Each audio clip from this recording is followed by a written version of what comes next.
आणून पर्दाफाश करण्याचं काम आम्ही त्या ठिकाणी करायचं ठरवलं। मी आरोप नाही करत, मी सत्य बोलतोय।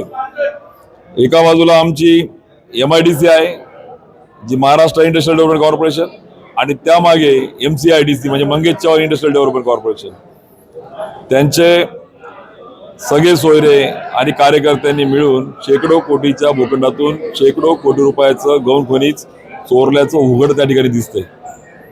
दुसऱ्या बाजूला मी टक्केवारी घेत नाही आणि मी शेकडो कोटीच्या कामामध्ये भागीदार राहतो, आणि एका बाजूला मी नाही त्यातला कडी लावा हातला या प्रकाराने ज्या पद्धतीने लूट चालू आहे चाळीसगावची, ती लूट यात्रा चाळीसगावकरांपुढे आणून पर्दाफाश करण्याचं काम आम्ही त्या ठिकाणी करायचं ठरवलं। आणि भूखंडाच्या बाबतीत अरे पार्थ पवारांनी केलेला तर नमुना आहे, फक्त सॅम्पल आहे त्याचा।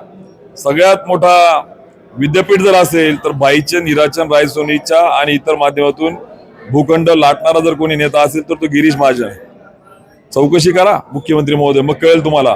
आणि त्यांचे जे म्हणतो ना अंडे पिल्ले जे जवळपास राईट लेफ्ट तपासा एकदा। जे 2018ला 44 गुंठे जमीन असणारा, 1960 रुपये पगार असणाऱ्या एका कुटुंबातला 11वी 12वी नापास करून 1000 कोटीचा 3 वर्षात 4 वर्षात 5 वर्षात मालक होऊन प्रेस घेऊन सांगतो मी जमिनी घेतो, कुठून हा पैसा कमवला का लुटला, हा प्रश्न त्या ठिकाणी आहे।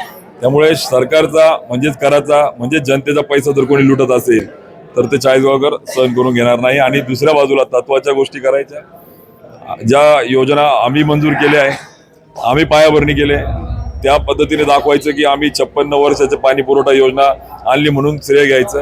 आणि अमृत 2 मध्ये या उन्मेष पाटलांनी त्या योजनेचा समावेश करून मंजूर केली। असेल हिंमत तर समोरासमोर या आणि सांगा, आणि खोटं बोलतात म्हणून हे सगळं खोटं, ही दिशाभूल, ही फेक नॅरेटिव्ह याचा पर्दाफाश करून भाजपला हद्दपार करण्यासाठीचा निर्धार